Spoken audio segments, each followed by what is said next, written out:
Hi hello అందరికి నమస్తే. జగన్మోహన్ రెడ్డి గారు ముఖ్యమంత్రిగా ఉన్నప్పుడు ఈ కూటమిలో ఉన్నటువంటి పార్టీలు చేసినటువంటి ప్రచారం ఏంటంటే విధ్వంసం, విధ్వంసం, విధ్వంసం. ఇదే మాటే వాళ్ళు గతంలో చెప్పడం జరిగింది. రాష్ట్రం అప్పుల పాలవుతోంది. ఈ పథకాలు ఇవ్వడం ద్వారా సోమరిపోతులు అవుతున్నారనేటువంటి కామెంట్ అప్పట్లో చేయడం జరిగింది. సో, సంక్షేమ పథకాలు ఇవ్వడం ద్వారా జీఎస్టీ వసూలు ఏ రకంగా ఉన్నాయి, తిరిగి మళ్ళీ ప్రజలకు ఏ రకంగా ఖర్చు పెట్టారు, ప్రభుత్వానికి ఏ రకంగా రాబడి ఉంది, వైసీపీ హయాంలో వాళ్ళు తీసుకున్నటువంటి కొన్ని పాలసీల కారణంగా ఎట్లా రాష్ట్రం యొక్క రాబడి ఉంది అనేటువంటి అనేక అంశాలు గతంలో చెప్పినప్పటికీ కూడా వీళ్ళు పదే పదే తప్పుడు ప్రచారం చేశారు. సో, ఇప్పుడు వీటికి సంబంధించి ఇప్పుడు కూటమి అధికారంలోకి వచ్చిన తర్వాత మరి ఏ రకంగా ఉంది పరిస్థితి?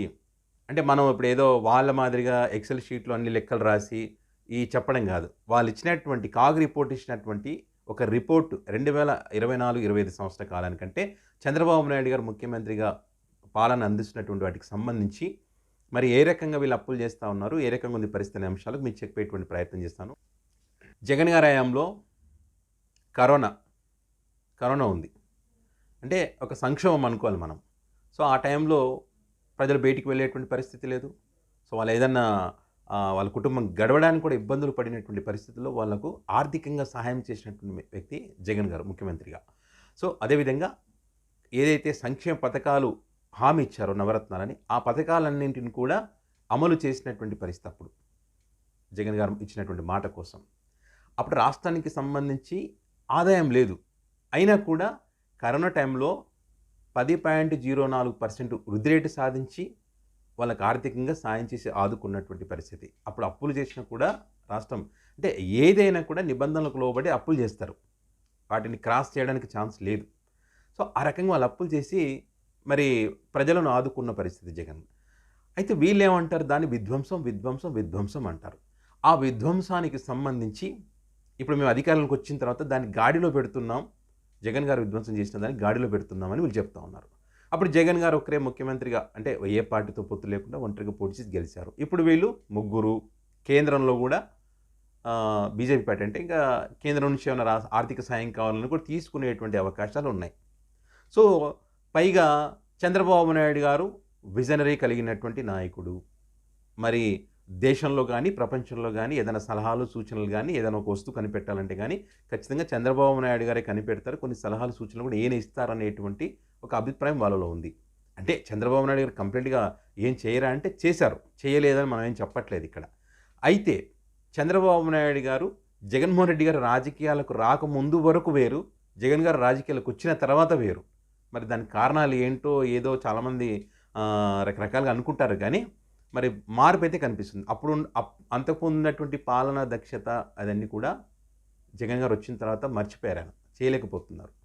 పైగా ఇప్పుడు అధికారంలోకి వచ్చిన తర్వాత వాళ్ళ దృష్టి అంతా రెడ్ బుక్ రాజ్యాంగం, అక్రమ అరెస్టులు, అబద్ధాలు చెప్పడం, అబద్ధాలు ప్రచారం చేయడం, ప్రతిరోజు ఏదో ఒక అరెస్టు, డైవర్షన్ పాలిటిక్స్. ఇది మాత్రమే కనిపిస్తూ ఉంది. వేరేమైనా కనిపిస్తూ ఉందా? లేదు. వాటికి సాక్ష్యాలే ఈ కాగ్ ఇచ్చినటువంటి రిపోర్ట్. సో, ఇప్పుడు జగన్ గారు ఆ రకంగా కోవిడ్ టైంలో కూడా అన్నీ ఇచ్చారు. మరి ఇప్పుడు ఈ కూటమి అధికారంలోకి వచ్చిన తర్వాత ఏమైనా సంక్షోభం ఉందా? పోనీ ఏమైనా కోవిడ్ ఉందా? లేదా సంక్షేమ పథకాలు ఏమైనా అమలు చేస్తూ ఉన్నారా? పోనీ రాజధానికి సంబంధించి ఏమైనా గతంతో కంపేర్ చేస్తే ఇంకేమన్నా ఎక్కువ మరి డబ్బులు దానికి కేటాయిస్తున్నారా? అది కూడా లేదు. దానికి సంబంధించి కూడా కాగ్ చెప్పినటువంటి రిపోర్టే మీకు చెప్తున్నాను నేను. అది కూడా చెప్తా. ఎంత కేటాయించారు? ఏంటిది గతంతో కంపేర్ చేస్తే దానికి సంబంధించి. సో, ఆ రకంగా సంపద సృష్టి, సంపద సృష్టి అని చెబుతున్నటువంటి వీళ్ళు జగన్ గారి హయాంలో ఉన్నటువంటి రాబడి కనీసం దాన్ని కూడా నిలబెట్టుకోలేకుండగా దానికంటే ఎక్స్‌ట్రా వద్దు మనకి. కనీసం దాన్నైనా నిలబెట్టాలి గదా! ఆర్థిక విధ్వంసం చేశారు. గాడిలో పెడుతున్నామంటే కనీసం అదన్నా నిలబెట్టాలి గదా! సో, అది కూడా నిలబెట్టట్లేదు అంటే గాడిలో పెడుతున్నట్టా? అర్థమవుతుంది కదా! ఇక్కడ ఏం చేస్తున్నారనేది. సో, ఆ రకంగా అది కూడా పెట్టేటువంటి పరిస్థితి లేదనమాట. ఇప్పుడు ఈ కాగ్ రిపోర్ట్‌లో ఏం చెప్తా ఉన్నారంటే 2023, 24 పోలిస్తే ఇప్పుడు 2024, 25తో రెవెన్యూ ఈ రాబడి ఏ రకంగా ఉందంటే 5,520 కోట్లకు పడిపోయింది. తగ్గింది. గతంతో కంపేర్ చేస్తే. ఒకటి కాదు, 2 కాదు. 5,520 కోట్ల రూపాయలు. ఇది కాగ్ రిపోర్ట్ చెప్పిందిది. సో, అదేవిధంగా వీళ్ళు అధికారంలోకి వచ్చిన తర్వాత ఇక రియల్ ఎస్టేట్ అనేది అద్భుతంగా పుంజుకుంటుంది. ఇక మా బాబుగారు అధికారంలో ఉన్నారని చెప్పి విజయవాడ హైవేలో ఆ ప్రాంతంలో కూడా కొన్ని కొన్ని రెస్టారెంట్లు, పెద్ద పెద్ద హోటల్స్ కూడా, డాబాలు కూడా పెట్టుకున్నారు. ఎందుకంటే మా బాబుగారు అధికారంలోకి వచ్చారు కాబట్టి ఇక అమరావతికి సంబంధించి హైదరాబాద్ నుంచి రాకపోకలు ఉంటాయి. ఇక అద్భుతంగా ఉంటుంది మా బిజినెస్ అని కూడా అప్పుడు అధికారంలోకి వచ్చిన వెంటనే నేను అప్పుడు ఆ ఏరియా తిరిగినప్పుడు హోటల్స్ పెట్టారు. డాబాలు అవి పెట్టుకోవడం జరిగింది. అంటే నిజంగానే రియల్ ఎస్టేట్ అద్భుతంగా ఉంటుందేమోలే అనుకున్న వాళ్ళు కూడా ఉన్నారు. మరి నిజంగానే ఉంటే, వీళ్ళు చెప్తున్నట్టు నిజంగానే ఉంటే గనక మరి ఏ రకంగా ఉండాలి స్టాంప్స్ కానీ, మరి రిజిస్ట్రేషన్‌కి సంబంధించి గానీ, గతంతో కంపేర్ చేస్తే ఎక్కువగా రిజిస్ట్రేషన్‌లు ఉండాలి, ఎక్కువగా ఆదాయం రావాలి వాటి నుంచి. మరి వస్తుందా అంటే లేదు. అది కాగ్ రిపోర్ట్‌లో ఏం చెప్తా ఉందంటే, గత సంవత్సరం కంటే స్టాంప్స్‌కు రిజిస్ట్రేషన్‌కి సంబంధించి రూ. 705,00,00,000 తగ్గిందంట. గతంతో కంపేర్ చేస్తే. అంటే మరి ఏ రకంగా రియల్ ఎస్టేట్ ఇక్కడ పుంజుకున్నట్టు? వీళ్ళు చెప్తున్నటువంటి అమరావతి మరి పుంజుకుంది అంటున్నారు కదా! మరి ఏ రకంగా పెరిగిందనుకోవాలి ఇక్కడ? కాదు చెప్తా ఉంది కదా! తగ్గిందని చెప్పి. నీకు పుంజుకుంటే రిజిస్ట్రేషన్‌లు రాష్ట్ర వ్యాప్తంగా గాని, పోనీ అమరావతి ఒక్కటి చూసుకున్నా కూడా అక్కడైనా రావాలి కదా! అక్కడ కూడా వచ్చేటువంటి పరిస్థితులు. ఎక్కడ కూడా రియల్ ఎస్టేట్ అనేది పుంజుకోలేదనడానికి ఇదొక ఎగ్జాంపుల్. అదేవిధంగా పన్నుల రూపంలో వచ్చేటువంటి ఆదాయం. అంటే గతంతో కంపేర్ చేస్తే 2023, 24తో కంపేర్ చేస్తే రూ. 742,00,00,000 తగ్గింది. మరి ప్రతి నెల అప్పులు చేస్తా ఉన్నారు. ప్రతి నెల అప్పులు చేస్తున్నప్పుడు ఆ డబ్బులు ఎక్కడికి కేటాయిస్తున్నారు? సంక్షేమ పథకాలకు ఏమైనా ఇస్తున్నారా? ఇవ్వడం లేదు. జగన్ గారు సంక్షేమ పథకాలు అందించి మరి వాళ్ళలో కొనుగోలు శక్తిని పెంచి, కరోనా టైంలో కూడా వాళ్ళు ఆర్థికంగా ఆదుకొని, కొనుగోలు శక్తిని పెంచి, తద్వారా ప్రభుత్వానికి ఆదాయం ఇస్తే తిరిగి మళ్ళీ ప్రజలకి ఖర్చు పెట్టి, తద్వారా డెవలప్‌మెంట్ కూడా చేసుకుంటూ వచ్చారు జగన్ గారు. దాన్ని ఆర్థిక విధ్వంసం అన్నాం మనం అప్పుడు. సో, ఇప్పుడు మరి ఏంటి? ప్రతి నెల అప్పులు చేస్తా ఉన్నారు. ఏ రకంగా చేస్తా ఉన్నారనేది మనం చూస్తా ఉన్నాం కదా! అంటే వరుసగా ఇప్పుడు ఈ సంవత్సర కాలంలో చూస్తే గనక జూన్ మాసంలో 6,000,00,00,000, జూలైలో 10,000,00,00,000, ఆగస్టులో 3,000,00,00,000, సెప్టెంబర్, అక్టోబర్ 6,000,00,00,000 అంటే ప్రతి నెల అప్పు తీసుకుంటూనే ఉన్నారు. ప్రతి మంగళవారం కూడా అప్పులు తీసుకుంటున్నటువంటి పరిస్థితి. మరి దీనికి సంబంధించి మీరు అప్పులు తీసుకుంటున్నారని వైఎస్ఆర్ కాంగ్రెస్ పార్టీ చెప్తా ఉంటే, మేము తీసుకోవట్లేదని ఎక్కడైనా చెప్తా ఉన్నారా? లేదు. ఎందుకంటే తీసుకుంటున్నారు. మరి తీసుకునే డబ్బులు ఏం చేస్తా ఉన్నారు? సంక్షేమ పథకాలకు ఇస్తున్నారా? లేదు. చేయలేము, సంక్షేమ పథకాలు చేయలేము. మరి ఆ రకంగా ప్రజలలో కొనుగోలు శక్తి పెరిగితే ఆటోమేటిక్‌గా మనకు జీఎస్టీ వసూలు అనేది పెరుగుతాయి. మనం చూసాం వీళ్ళు అధికారంలోకి వచ్చిన ప్రతి నెల గమనించండి. ఒక అక్టోబర్ మాసంలో మినహాయిస్తే జీఎస్టీ వసూళ్లు ప్రతి నెల కూడా తగ్గుతూనే వచ్చాయి. మొన్నటి వరకు కూడా అక్టోబర్ మాసంలో ఒక్కటే ఒక 10% ఏమైనా ఉంది గతంతో కంపేర్ చేస్తే. మిగతాదంతా మైనస్, మైనస్, మైనస్, మైనస్. మరి ఇక్కడ వీళ్ళు గాడిన పెట్టగలిగారు? ఎక్కడ వీళ్ళు సంపద సృష్టించారు? ఎక్కడ మరి మార్పులు తీసుకొచ్చారు? లేదు కదా! ఇది కాగ్ రిపోర్ట్ ప్రకారం చూసుకుంటే చెప్తున్నా నేను. మన సంగతి పక్కన పెడితే. అదేవిధంగా మూలధన వ్యయానికి సంబంధించి బాబుగారు భారీగా అప్పులు తెచ్చినప్పటికీ కూడా మూలధన వ్యయం అనేది ఏ రకంగా ఉందనంటే 19,176,00,00,000 బాబుగారి హయాంలో. జగన్ గారి హయాంలో చూస్తేనేమో 23,589,00,00,000. సో, ఇక్కడ కూడా తగ్గింది.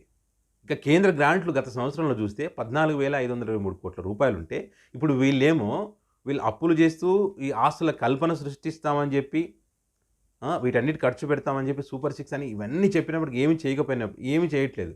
ఏ రకంగా ఉందంటే 4,413,00,00,000కి పడిపోయింది. 14,563,00,00,000 ఎక్కడ, 4,413,00,00,000 ఎక్కడ పడిపోయింది. సో, ఆ రకంగా ఉంది. ఇక అమరావతికి సంబంధించి, రాజధానికి సంబంధించి 2024, 25లో 4,153,00,00,000 అప్పటితో కంపేర్ చేస్తే తగ్గించారు. మరి ఇక్కడ వీటికి సంక్షేమ పథకాలకి ఇవ్వట్లేదు. అమరావతి రాజధానికి సంబంధించి కూడా కేటాయింపులు కూడా తగ్గిందని చెప్తా ఉన్నారు. మరి ఇది ఏమైనట్టు ఈ సంవత్సరానికి సంబంధించి? మరి అది చెప్పాలి. అది లేదు.